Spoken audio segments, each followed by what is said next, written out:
You may not know the term dark history yet, but today we are diving into Ireland's hardships, conflicts, and traditions that may have you looking at the country in a little bit different way. Ireland's history isn't made up of only castles and beautiful landscapes. It's also the story of hardship, conflict, ancient beliefs, and traditions surrounding death that continue to shape the country today. Many of the places connected to those stories have become meaningful stops for visitors who want a deeper understanding of Ireland. My guest today is Luisa Golz, Director of Sales at Desmond Tours. Luisa completed her PhD research on festivals with dark themes and has published quite a few articles on the subject, so I'm really looking forward to her insight and information today. But before we get into the conversation, I just want to remind you, if you work with someone that you have heard on the podcast, be sure to let them know. This helps me to get more great guests on the show and share more terrific Ireland attractions and tips. So go ahead and be a name dropper. Just say, I heard about you on the Traveling in Ireland podcast. Luisa, thank you so much for joining me today. Thank you, Jody, for having me on the podcast and allowing me to speak a bit more about dark tours and my research and the company Desmond Tours.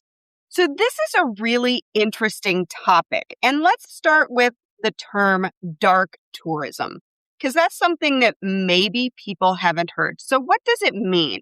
Yeah, so it's a really interesting one. It's actually a phrase that's only been around since maybe the mid-90s. And it was coined by academics first. So it's a term that's used to describe the activity of visiting places that have a link to death, to maybe tragic places, to disaster, or where people have suffered. And then it's also, I suppose, just linked in general to kind of dark histories and the macabre. This all sounds quite negative, I suppose, but really those negative connotations. The interesting thing about dark tourism is that those activities are popular and people are really into them generally. And it's been something that's been around for a long, long time. So some research even suggests that, for example, people who were traveling to Rome, to the Colosseum, to watch gladiators fight, that was a very early form of dark tourism. So it's something that's kind of happened a long time ago and is still happening today. And the interesting part about dark tourism is as well that it happens on a very wide spectrum. So you might have sites that really have a very close connection to death, to disaster, to destruction. They're actual sites of death. But then on the other side of the spectrum, you have sites that are merely associated with death and darkness and perhaps just have Gothic themes to it. So all these sites and activities range along this continuum from kind of very dark to maybe even very light.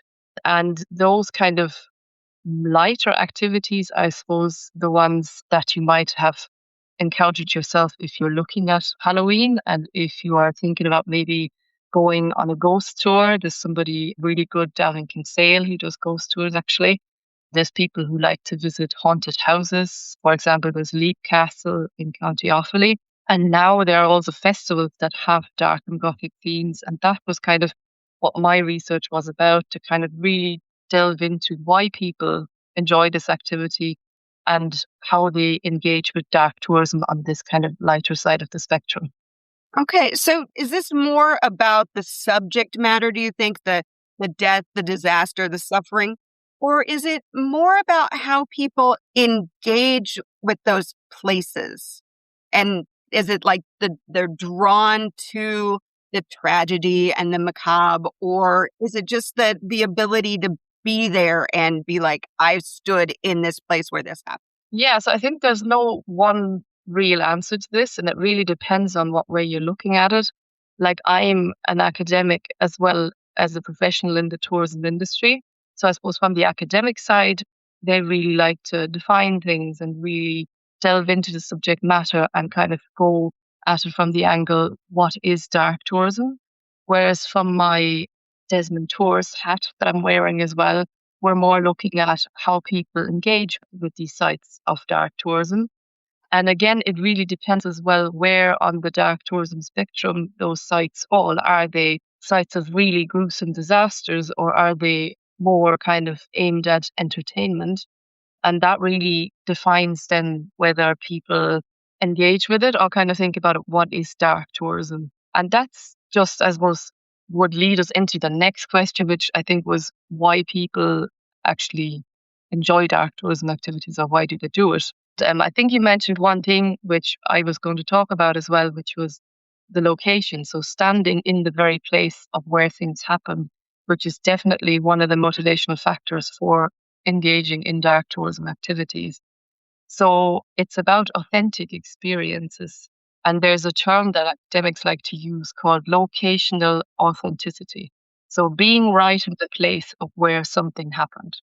And if you're thinking of an example in an Irish context, for example, about 20 minutes from where we are is Dunmore Caves, which is located between Kilkenny City and Castlecomer. And that's a place where in the 10th century, up to about 1,000 people were slaughtered by Vikings. So a really, really gruesome story. And what you can do in this visitor attraction is you can walk down into the caves. There is a lot of steps. It's kind of a dark atmosphere. And again, some people go for the stalagmites, the stalactites, the geological features, but there's also a lot of people who enjoy this kind of darker side of the story and who really listen to the tour guides at the site who take you around. And that's, I suppose, something that is really important and will lead me to my next point as well. Those tour guides or the driver guides that we employ at Desmond Tours, they are really knowledgeable about those sites. So they can give people the history. And this is another one of those motivations, that quest for knowledge. So people want to know about the history of a place. And Ireland really is one of those perfect places for learning about dark tourism type of history. Ireland was invaded several times in its history. There was the Great Famine, there was mass immigration, there was a big revolution and a fight for independence. And all that knowledge, I suppose, is something that draws people as well to those kind of dark tourism sites. So I spoke about authenticity, I spoke about knowledge, and then there's also something called embodied sensations. So you go into a place and you can really feel and hear and smell, sometimes even taste what it was like to be there. So an example that I like to use for this one is the Dunbrody Famine Ship, which is in Wexford, in New Ross. And this is an attraction where you first go into a kind of visitor centre, museum, where you learn about the famine and about people from the area. But then you actually get to go onto a ship and you get to go below deck. So you get to see what it was like, the cramped conditions, the kind of having that low roof over your head. You'll be able to imagine how the sea and the smells and what type of food and kind of sanitary conditions as well at the time. And in that attraction, they also have tour guides who dress up as people who were on the ship going over to America.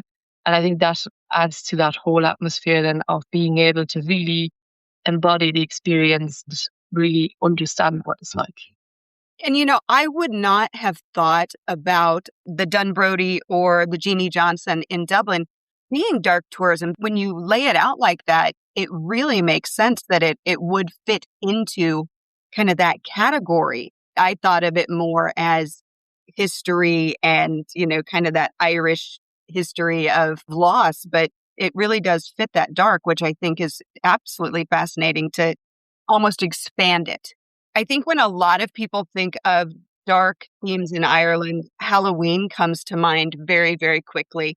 You know, being Samhain, kind of the birth of Halloween. So if we're kind of going to shift to Halloween, which I know Tourism Ireland has really kind of put a push on tourism at that time of year, how does Halloween, I guess in the history and the now, how does that fit into the idea of dark tourism?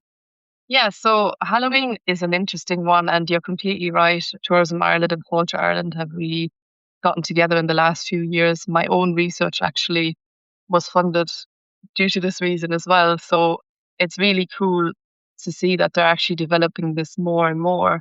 So in terms of how it fits into dark tourism, I suppose themes like Halloween make dark themes like death and pain and suffering and being scared more palatable.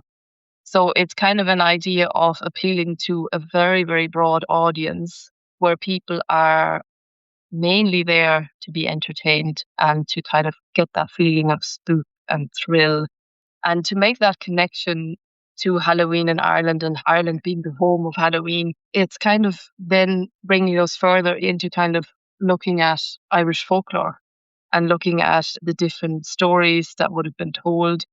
And I think one of the main practical reasons as well of bringing Halloween into the Irish tourism product is that it's at the end of the season. So our touring season for Desmond Tours kind of starts St. Patrick's Day and it's usually finished by about mid-October. So if you bring in something like a Halloween festival, which is at the end of October or the start of November, you bring another lot of people to Ireland that mightn't have come otherwise. So there's a really clever idea as well of stretching the tourism season into the shoulder season. And then again, I think in terms of the connection between Halloween and dark tourism, to me, it's not as important to define whether Halloween should be part of dark tourism or not. To me, the important bit is what do people feel like? So a lot of my research was about emotional involvement of those festival participants.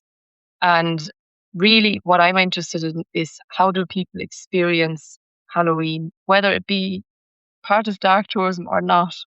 It's all about the kind of, do people get enjoyment from it? Do they maybe learn from it? And this, I think, is another thing that dark tourism can do really well is educating people. So maybe people before wouldn't have had the awareness that Ireland is the home of Halloween, and now that's being pushed a little bit more. And there's a really good term as well called edutainment. So that's kind of that blending of entertainment and education. So enlightening visitors while still kind of drawing home a message. And that's, again, like there are really interpretive kind of methods that museums use, that festivals use to kind of get into that storytelling of folklore. There's a festival called the Puka Festival that takes place at the end of October in Ireland. And then there is one Derry Halloween Festival, another very popular one, probably one of the more established ones. And then we also have the Bram Stoker Festival. So Bram Stoker was the author of the world famous Dracula. That takes place at the end of October in Dublin as well. Ireland has a lot of sites that are termed thin places. When that comes to mind for me, it's like the Grange Stone Circle in County Limerick and even the Rock of Dunamace in Laois. Would those fall into dark tourism? Planning an Ireland vacation isn't just about choosing places to visit. It's about making all the pieces fit together.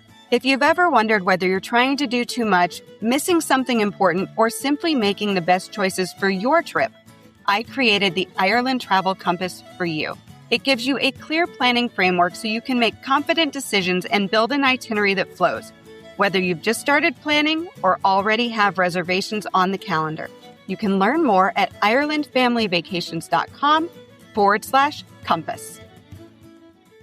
Yeah, so that's an interesting question. To me, I suppose it can be like, I mean, if you imagine an early November day and the mist and kind of the light, I think it really lends itself. Like Ireland can paint that picture very well of kind of, like you said, that idea of the boundary between the living and the dead being particularly thin at that time of year.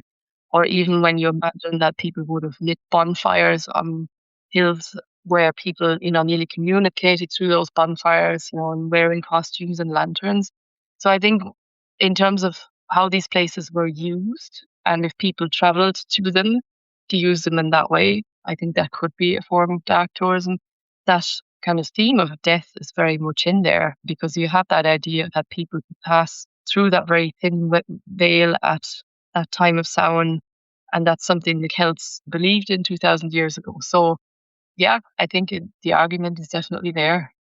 And I know we touched on the Great Famine and the ships, but there are also the workhouses and the prisons, the Famine Trail that runs from Roscommon to Dublin.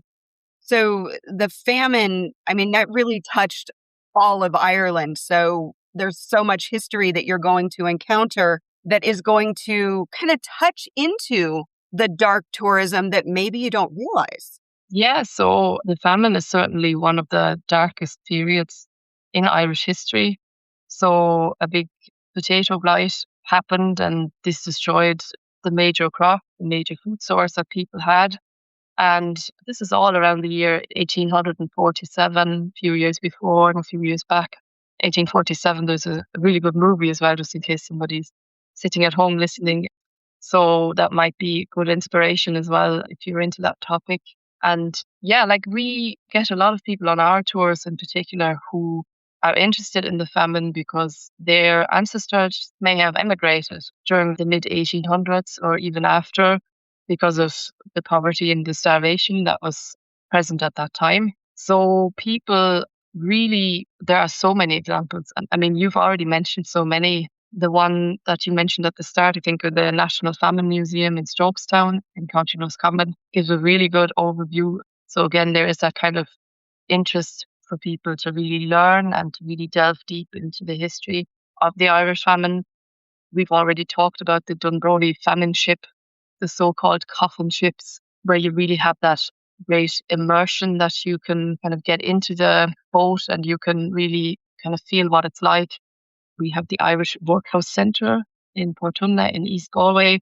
Irish workhouses are really interesting and very, very dark places in our history as well. And then in terms of one that always kind of is at the back of my mind when I think about famine history and dark tourism, I went to a place in Donegal a few years ago called the Dua Famine Village. And this is kind of a series of little cottages that you can visit.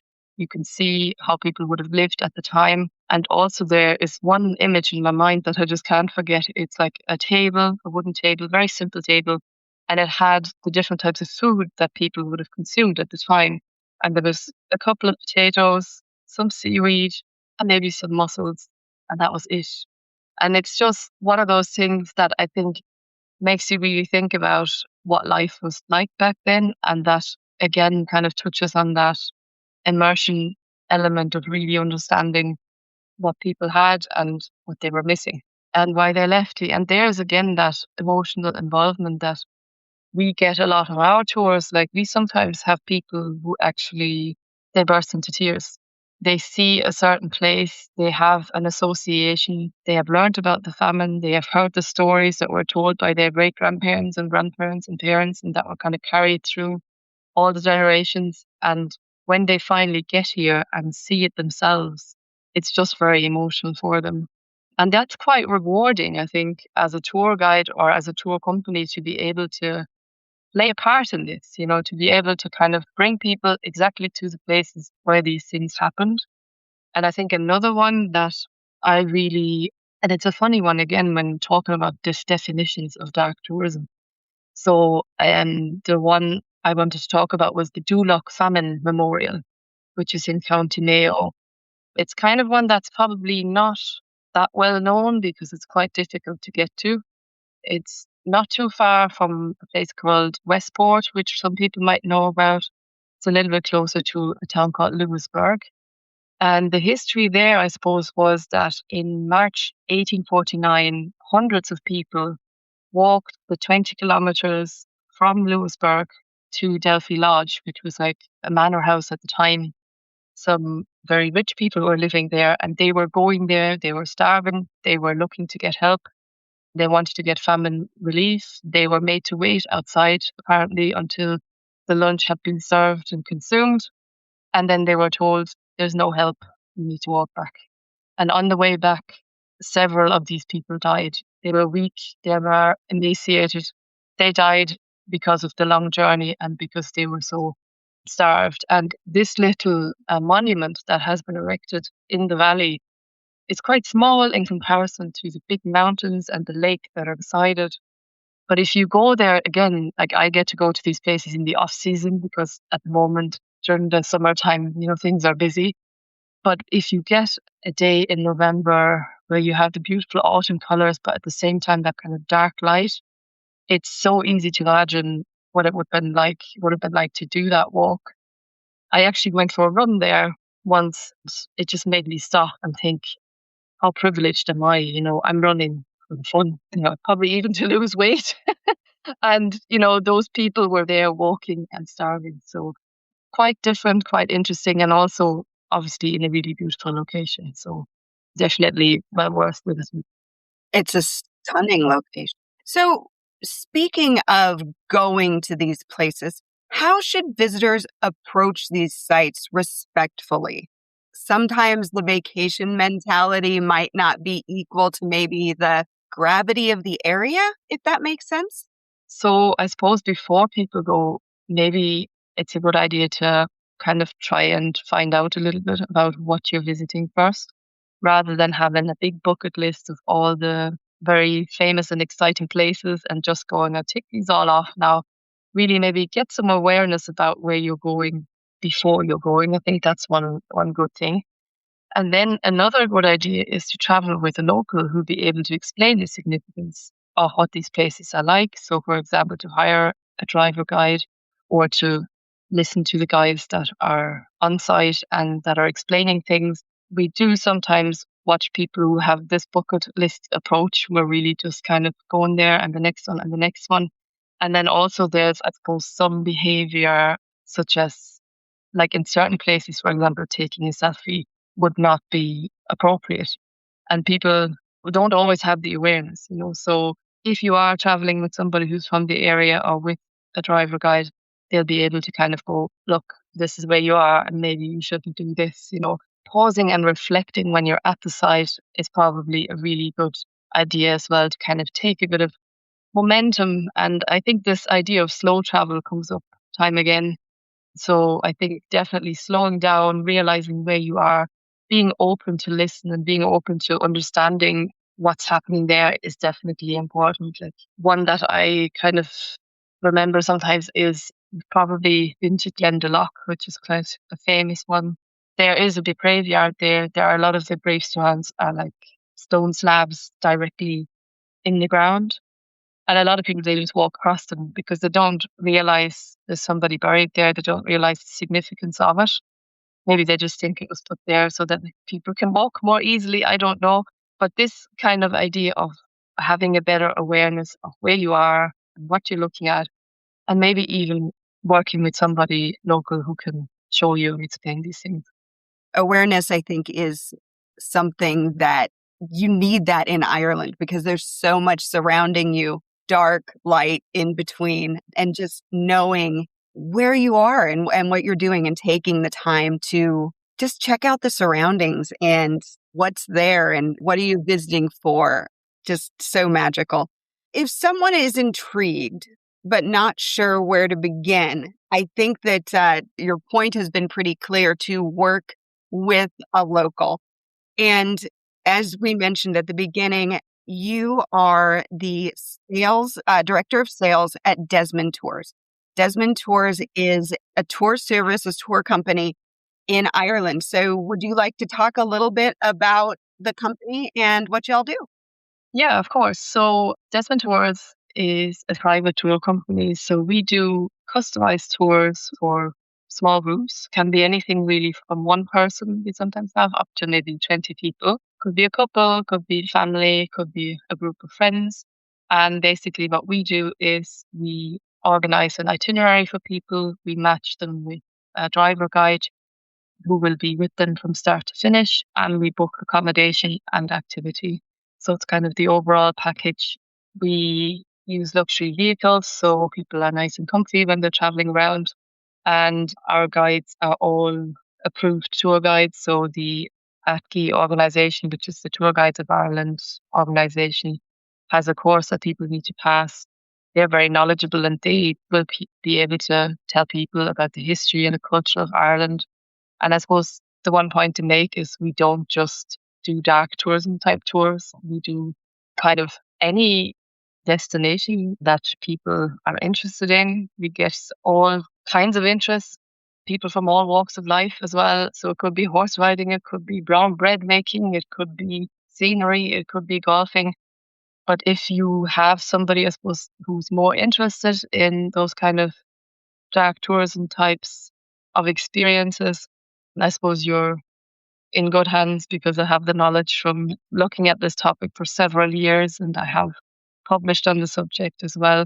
So I think I would be very well placed to recommend an itinerary that is a great blend of maybe some of those darker sites, but also you're on vacation. It doesn't have to be all doom and gloom. So to kind of mix them nicely and to time things very well, and to make sure that there's a good match between the driver guide and the group that's traveling.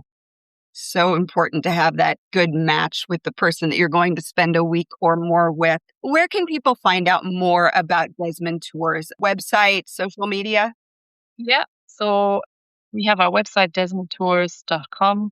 We are on Instagram and Facebook. The handle there is Desmond Ireland Tours. I think Desmond Tours is gone. And then we also always recommend for people to go onto our TripAdvisor page. We've recently won the TripAdvisor Traveler's Choice Award again. And it's just a great way of reading a few reviews and kind of going like, am I a good match for this company? What's the type of things that people are saying? So that's how people can find us. Terrific. And my listeners know that I will link all of those into the show notes and article for them to get to them easily. So Luisa, before I let you go, I always like to end with 3 recommended spots in Ireland. So what would you say if people are into dark tourism? What are the 3 spots that you really like in the country that you think are worth visiting, no matter the time of year? Renting a car and driving in Ireland does not have to be scary. In fact, I have a full resource on my website that you can find at irelandfamilyvacations.com/drive, DRIVE. On this page, you're going to find in-depth articles, podcasts, and videos that walk you through every step of the car rental and driving process. You're even going to find my exclusive 10% discount for Irish car rentals, as well as a virtual driving school that is worth every penny. So if you are considering a self-drive vacation in Ireland, be sure to check it out at irelandfamilyvacations.com/drive, or just visit Ireland Family Vacations and click Car Rental and Driving Guide in the top nav bar. Yeah, so this is super difficult for me because there are so many. And before I pick 3, I wanted to recommend some literature as well, just because I found it very helpful. I'm not affiliated with this lady, but I just thought it was a very good book. The book is called The Darkness Echoing, and it explores Ireland's places of famine, death, and rebellion. And it also has really helpful maps. So there's like categorization, there's maps, and also it's a very entertaining read. It's written by Gillian O'Brien. So that's a really good resource to start with. The next thing, if somebody wanted to have a longer conversation, we do free Zoom call tour consultations, so people can ask how to start these things together and for more recommendations as such. But now my top 3. So the first one I think I would like to recommend, and it's really handy for people who just maybe have a few days in Dublin, is a great alternative to Trinity College Library. And it's called Marsh's Library. And you might ask me, what's so dark about this now? It's a really cool library, which is small and kind of a bit of a hidden gem, I think. But it has these reading cages. So they are like life-size cages for people to go into, and where people were reading books. And they were, I suppose, being observed, and people in the library staff were making sure that people weren't damaging the books, taking pages or taking the entire book. And it just has that sort of eerie, dark feeling about it, going to the library and be kind of locked in somewhere. And the other cool thing about that library is that Bram Stoker, the author of Dracula, actually signed in the register a few times. He was a student of Trinity College, so he would have done some of his studying and writing in the library, which is a really cool connection. So that struggle for independence. And I think that they even have a few books with bullet holes through them from the Rising. Yeah, it's a really good one. And I think it's a fraction of the price of visiting Trinity's and probably no standing in line with lots of people. So I think that's a really good one. One that's more local to us is a recommendation for the Kilkenny Ghost Tours. So this is a tour which takes place in Kilkenny, which is a really medieval city. So you have cobbled streets. The walking tour normally takes place later in the evening. So in the autumn, it might be even at dusk. So to set the atmosphere. Kilkenny has a really cool witchcraft history and medieval history. So I would definitely recommend the Kilkenny Ghost Tours. And then recommendation number 3 is one that you can actually stay in as well. So not just visit, but also stay in. So I would recommend a trip to Kinnity Castle in County Offaly. So Kinnity Castle is supposedly haunted. When you go in, you have the creaking floorboards. You have that kind of Gothic style and the odd cobweb or two. I know the guys are really trying very hard to keep the place clean, but it is one of those places that I suppose if you were talking about authenticity in terms of castle hotels, it really has that very... I think it is probably one of the most authentic feeling castle hotels in the country. But side note, there's no elevator, so don't take all of your big luggage. Exactly. Yeah. They are actually at the moment renovating their rooms on the ground floor. So they have one set of rooms at the back. So it is possible to kind of still stay there. And they're going to make it look really super nice. It actually looks really good what they're doing. But what I wanted to say as well was for people who are more into kind of a supernatural or folklore, they have a little fairy garden that you can walk in as well. And we actually had a group last year who was asking me to organize a druid in that location. So I was like, a druid? Okay, I've been asked many things, but I haven't been asked for a druid before. But lo and behold, I actually found one. And this lady actually did a great job at using the surroundings. So the Gothic castle, the dungeon bar down in the bottom of the castle, and the stone circle. And they did a storytelling and folklore session. And this was 12 ladies that we had on a knitting tour at the time.